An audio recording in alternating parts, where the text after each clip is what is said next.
New युवा परिवर्तन information and guidance centre को कि आप लोगों ने मुझे एचसीएल के प्रतिनिधि के रूप में यहाँ आमंत्रित किया है। विशेष तौर से मैं सभी मंच पे उपस्थित सम्माननीय अतिथियों का भी हृदय से धन्यवाद देना चाहूँगा आपकी उपस्थिति के लिए।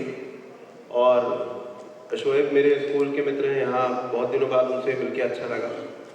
उनके अलावा आयुष सोनी जिन्होंने आईआरएफ का आपको परिचय दिया, उस संस्था से मैं भी बहुत पहले से जुड़ा हूँ। उस संस्था के पहले छिंदवाड़ा चैप्टर ब्रांच के जो अध्यक्ष हैं अंसारी साहब, अगर मैं सही हूँ तो वो भी यहाँ इस कार्यक्रम में हमारे यहाँ उपस्थित हैं, मैं उनका भी हृदय से धन्यवाद देता हूँ। एचसीएल टेक्नोलॉजीज कंपनी के बारे में बताने से पहले, क्योंकि मैं काफ़ी देर से इस कार्यक्रम में बैठा हूँ और चीज़ों को सुन और समझ रहा हूँ, तो शिक्षा के बारे में जो एक कार्यक्रम चलाया गया है जागरूकता का, अपने आप में अनूठी पहल है। मध्य प्रदेश में, देश भर में बहुत सारे इस आयोजन के लिए आयोजकों का हृदय से धन्यवाद देते हैं। उससे पहले कि मैं आपको एचसीएल टेक्नोलॉजीज के बारे में बताऊं, मैं 2 मिनट में आपको शिक्षा के बारे में ज़रूर बताना चाहूँगा कि 3 लोगों की किताबों को मैं बहुत नज़दीक से फॉलो करता हूँ, जिसमें एक स्वामी विवेकानंद जी हैं और दूसरे पायदान में मैं जब देखता हूँ तो डॉक्टर एपीजे अब्दुल कलाम साहब, और तीसरे में मैं बराक ओबामा को, जो यूएस के फॉर्मर प्रेसिडेंट थे, उनकी किताबों को पढ़ता हूँ। 1893 में 1893 में जब स्वामी विवेकानंद जी ने, जो सभी धर्मों का पार्लियामेंट होता है, वर्ल्ड रिलीजन पार्लियामेंट बोलते हैं उसको, उसमें अपना पहला भाषण दिया था और हिंदुस्तान की बात को दुनिया के सामने रखा था और हर बात में शिक्षा का बहुत जोर था। अब्दुल कलाम साहब के बारे में बताने की ज़रूरत नहीं है कि उन्होंने किन चुनौतियों में रहते हुए देश को एक नई दिशा दिखाई, और एक बात पे उन्होंने बहुत जोर दिया कि शिक्षा जो है सबसे बड़ा हथियार है, सबसे बड़ा। आपकी जीवन की हर चुनौतियों को पार करने के लिए शिक्षा सबसे बड़ा हथियार है, और जिसको पूरा करते हुए अब्दुल कलाम साहब ने देश को, भारत देश को गौरवान्वित किया और एक नई दिशा दी। और जब हम अंतर्राष्ट्रीय स्तर पे बात करते हैं तो बराक हुसैन ओबामा का जो तरीका था उस समय काम करने का, क्योंकि वो इंडोनेशिया से मूल रूप से आते थे और अमेरिका के राष्ट्रपति बने, किन कठिनाइयों के साथ उन्होंने उस पद को हासिल किया और पहले अश्वेत राष्ट्रपति अमेरिका के वो बने, सबके पीछे एक मूल कारण था, वो है शिक्षा। चूंकि शिक्षा जो है लगातार बढ़ती जा रही है, बदलती जा रही है, उसके स्वरूप आपने देखे, आर्टिफिशियल इंटेलिजेंस, वीआर, आयुष ने बहुत सारी बातों को आपको बताया। अब मैं मूल विषय पे आता हूं जिसके लिए मुझे आमंत्रित किया गया है यहाँ पर, एचसीएल टेक्नोलॉजीज। एचसीएल टेक्नोलॉजीज देश की तीसरी सबसे बड़ी आईटी कंपनी है और देश की तीसरी सबसे बड़ी आईटी कंपनी, और हमें गर्व होता है कि हम भारत की एक मल्टीनेशनल कंपनी है जिनके ऑफिसेस लगभग 52 देशों में हैं। आप यूएई में जाएंगे, अमेरिका में जाएंगे, यूरोप में जाएंगे, मिडिल ईस्ट में कहीं भी जाएंगे, आपको हमारे ऑफिसेस मिलेंगे। अब बात आती है कि एचसीएल करता क्या है। बहुत कम समय में आपको बताऊंगा कि आयुष ने, मेरे ख्याल से फर्स्ट स्लाइड आपने आयुष अब कर दिए होंगे, तो आप पहली स्लाइड आपके सामने है। चूंकि मैं आपको एचसीएल का ओवरव्यू बताना चाह रहा हूँ मात्र 2 मिनट में कि हम क्या करते हैं। एचसीएल लगभग 47 साल पुराना ऑर्गेनाइजेशन है जो सॉफ्टवेयर के क्षेत्र में काम करता है। तो सॉफ्टवेयर के क्षेत्र में हम काम करते हैं तो लगभग 2 लाख से ज़्यादा लोग हमारे साथ इस समय काम करते हैं और लगभग 52 देशों में हम हैं, हमारी उपस्थिति है। और उसके अलावा इतने ही सारे कल्चर के, भाषा के, राष्ट्रीयता के लोग हमारे साथ काम करते हैं। आयुष सेकंड स्लाइड में आ जाएंगे, सेकंड, ओके। सो जब मैं बात करता हूं कि कितने देशों में हम हैं तो 52 देशों में, और उसके अलावा 2 और देश हैं सबऑर्डिनेट्स जो हैं, आइलैंड्स है उसमें भी हैं, पर 167 देशों के नागरिकता वाले लोग हमारे साथ काम करते हैं। कितने? 167, ठीक है। उसके अलावा तीसरी स्लाइड में हम आते हैं तो हमारे 210 डिलीवरी सेंटर्स हैं जो हमारे क्लाइंट्स को एंटरटेन करते हैं कि हम दुनिया भर को सॉफ्टवेयर के सॉल्यूशंस प्रोवाइड करते हैं। क्योंकि अगर मैं स्लाइड के हिसाब से चलूंगा तो काफ़ी टाइम होगा, मुझे अपने नियत समय पे प्रेजेंटेशन को समाप्त करना है, इसलिए बहुत साधारण भाषा में आप लोगों के बीच में अपनी बात रख रहा हूँ। 210 डिलीवरी सेंटर्स की बात करते हैं तो सॉफ्टवेयर सॉल्यूशंस की बात करते हैं। आप लोग फोन पे, गूगल पे, पेटीएम यूज करते हैं ना सब लोग, एसबीआई के कार्ड यूज करते हैं जिसमें मास्टर कार्ड, वीजा ये सब रहता है, तो इसके सिक्योरिटी सिस्टम्स का काम HCL देखता है। इंटरनेट बैंकिंग हो, हवाई जहाज में सबसे बड़ा एरोप्लेन बोइंग का आप लोगों ने सुना होगा 747, उसकी कोडिंग नेविगेशन का काम हमारे पास में है। अमेजॉन वेब सर्विसेज का काम हमारे पास में है। तो HCL जो है दुनिया भर में सॉफ्टवेयर से रिलेटेड चीजें जो है दुनिया की 500 टॉप कंपनीज को देता है। ठीक है, अब मेरे पास आपको देने के लिए क्या है, क्योंकि युवाओं का कार्यक्रम है और इसमें बहुत सारे बच्चों के माता पिता भी हैं। देखिए, कभी भी संख्या बल पे मत जाइए कि कितने लोग यहाँ पे उपस्थित हैं।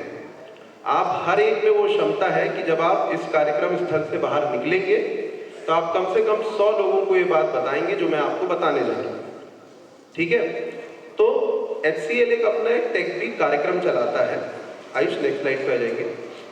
तो टेक कार्यक्रम के अंतर्गत हम जो 12वीं पास बच्चे हैं, जो मान के चलिए जिनकी परीक्षा अभी 2024 में होने वाली है, जो 2023 में पास आउट हो चुके हैं और जो 2022 में भी पास आउट हो चुके हैं। ठीक है, 2022, 23 के पास हुए बच्चे और 24 में जो परीक्षा देने वाले हैं, ये एक बात हुई।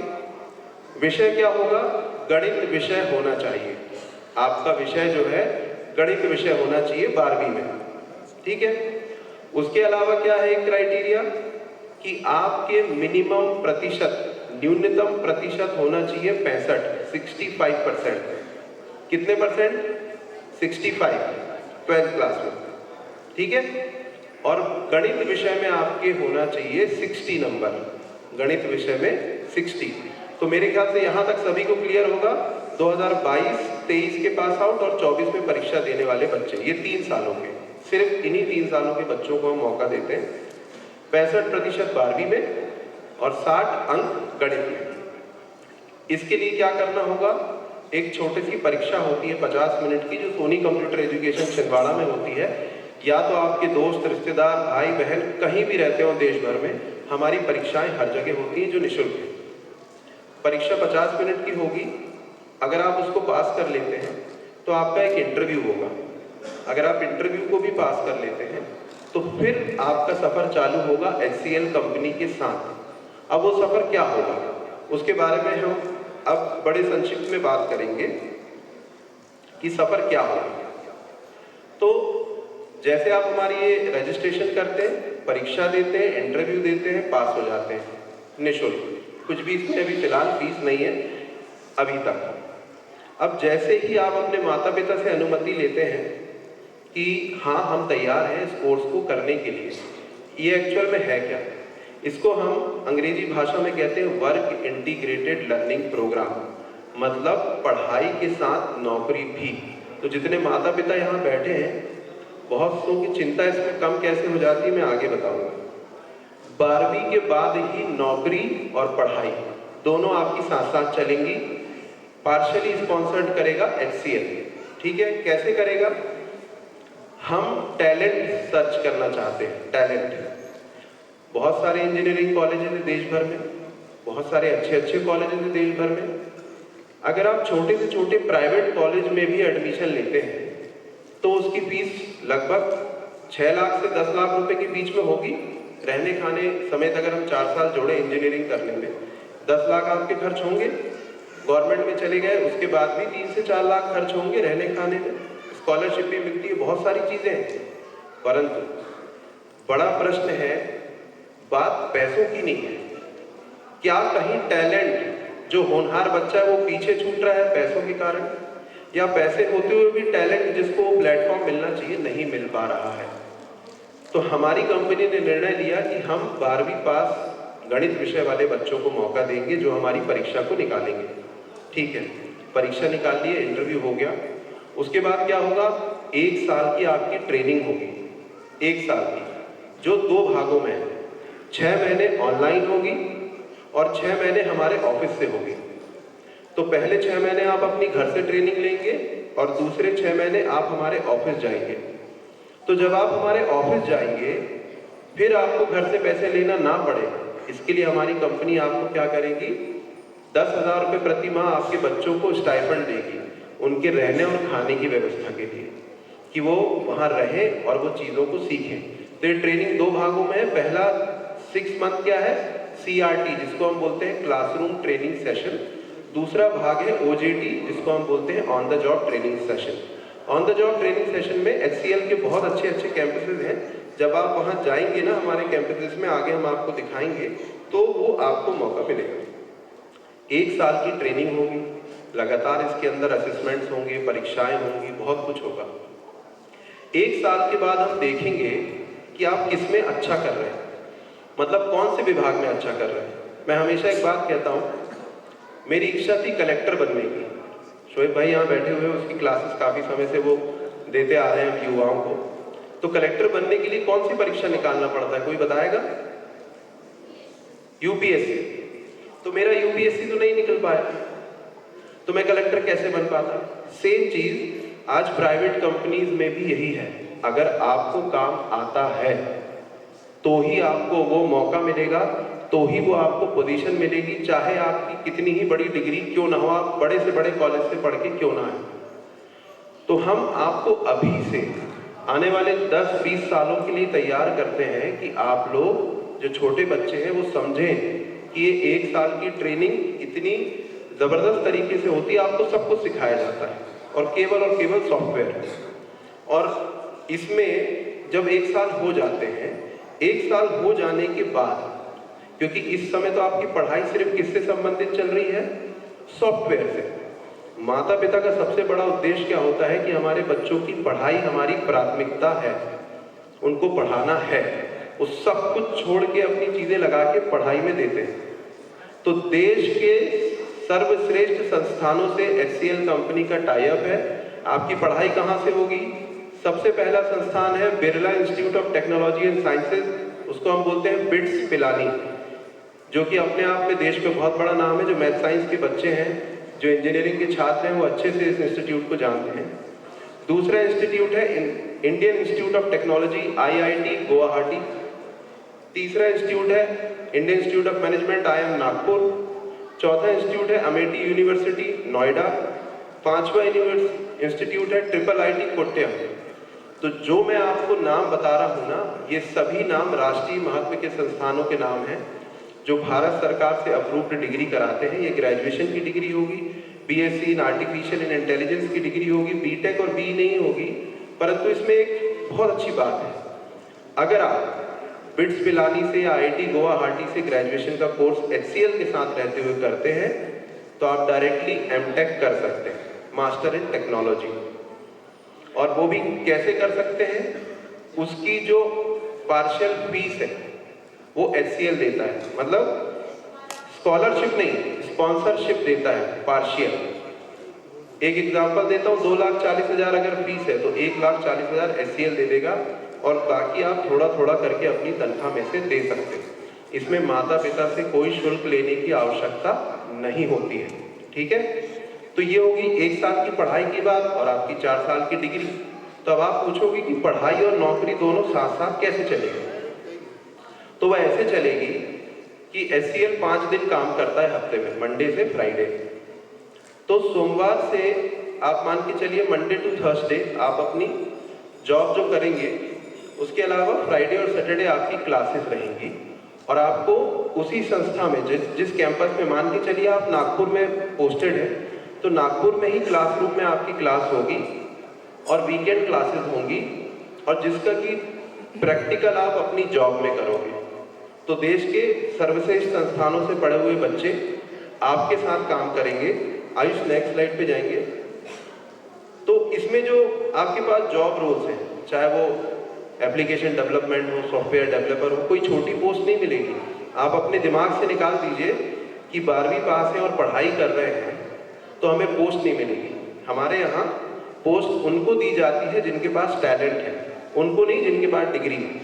और ये हर IT कंपनी के अंदर में, आप सॉफ्टवेयर डेवलपर हो, कोडिंग में हो, टेस्टिंग इंजीनियर हो, ऐसे बहुत सारे जो हैं आपको स्लाइड में दिख रहे होंगे, जो आपके सामने इस समय चल रहा है। तो आप ये समझिए कि इतने प्रकार के पोस्ट आपको अभी से मिलना स्टार्ट होंगे। अब बड़ा प्रश्न आता है इन सब चीज़ों के बाद कि 12वीं क्लास पास आउट को, एक 12वीं कक्षा के पास आउट विद्यार्थी को, जो कि लगभग 17 से 18 वर्ष की उम्र के बीच में होता है, उसको क्या सैलरी मिलेगी? तो सैलरी जो है 12वीं के जस्ट बाद आपको HCL देता है शुरुआती दौर में। इसमें प्रोविडेंट फंड भी कटेगा जिसको हम GPF बोलते हैं, पूरे परिवार का मेडिकल इंश्योरेंस होगा और भी बहुत सारी सुविधाएं हैं। तो वो सब को काट पीट के शुरुआत में लगभग 17 से 18 हज़ार रुपये अभी है 12वीं के बाद। आप समझिए, आप उसको सैलरी मत मानिए, आप समझिए कि वो पॉकेट मनी आप अपने बच्चों को दे रहे हैं। अगर वो पढ़ने भी जाते तो आप इतने पैसे देते, तो आपकी जगह हम उनको देंगे कि वो पढ़ाई करें, अच्छे से रहें। आप यकीन नहीं मानेंगे, 3-3, 4-4 सालों में हमारे यहाँ बच्चों की सैलरी 1 लाख को क्रॉस कर गई है। उनका ग्रेजुएशन नहीं हुआ है परंतु वो 1 लाख के ऊपर है। कुछ बच्चे 30,000 में भी हैं, कुछ 40,000 रुपये में भी। तो मेन क्या बात है? टैलेंट। आप जितना अच्छा परफॉर्म करेंगे उतना अच्छा, उतने लेवल पे आगे बढ़ेंगे। तो ये एक टेक बी प्रोग्राम का संक्षिप्त में मैंने आपको चीज़ें बताया है। आयुष, आप सेकेंड लास्ट स्लाइड में आएंगे, इंक्रीजिंग एक्सेस थ्रू पार्टनरशिप्स। तो ये जो स्लाइड आप देख रहे हैं, इसमें बहुत सारे राज्यों के आपको चिन्ह दिख रहे हैं, नाम भी दिख रहे होंगे, चाहे कर्नाटका हो, तमिलनाडु हो, असम हो, मध्य प्रदेश हो। मध्य प्रदेश शासन के साथ भी हमारा MOU है। ऐसे बहुत सारे भारत के राज्य, उसके अलावा NSDC हो, नेशनल स्किल डेवलपमेंट सेंटर, सभी से हमारा टाई अप है और ये एक अप्रूव्ड प्रोग्राम है। और जिस जगह पे, जिस जिले पे मैं खड़े होकर बात कर रहा हूँ, 50 से ज़्यादा बच्चे आज HCL में छिंदवाड़ा जिले से ही हैं। तो ये मेरे लिए एक बड़ी बात है कि जहाँ पे मैं हूँ वहाँ से इतने बच्चे हैं। तो ये प्रोग्राम जो है बहुत ही फायदेमंद प्रोग्राम है। मैं चाहूँगा कि इसका रजिस्ट्रेशन लिंक हम राजीव भाई के माध्यम से इनके ग्रुप में सर्कुलेट करेंगे। शाकिब सर भी हैं, और भी जिनको जानकारी चाहिए रहेगी तो मनोज सर के पास सोनी कंप्यूटर एजुकेशन में आप आ सकते हैं, निःशुल्क उधर रजिस्ट्रेशन की भी व्यवस्था है और रजिस्ट्रेशन आप ऑनलाइन अपने घर से कर सकते हैं। लिंक आप लोगों को ग्रुप के माध्यम से मिलेगा। और मैं चाहता हूं कि भले आप जितने भी लोग यहाँ पे हैं, एक एक जन जरूर जाके बताएं। अगर कोई 12वीं गणित विषय का बच्चा है और वो पढ़ना चाहता है, इंजीनियरिंग करना चाहता है, सॉफ्टवेयर के क्षेत्र में आना चाहता है और बिना माता पिता पे बर्डन दिए अगर वो ये कोर्स करता है, तो यकीन मानिए आने वाले अगले 10 सालों में इसी प्रकार के कोर्स आपको भारत देश में देखने को मिलेंगे। आप सभी को पुनः धन्यवाद कि आपने मुझे मौका दिया। आप सभी को बहुत बहुत बधाई और शुभकामनाएं।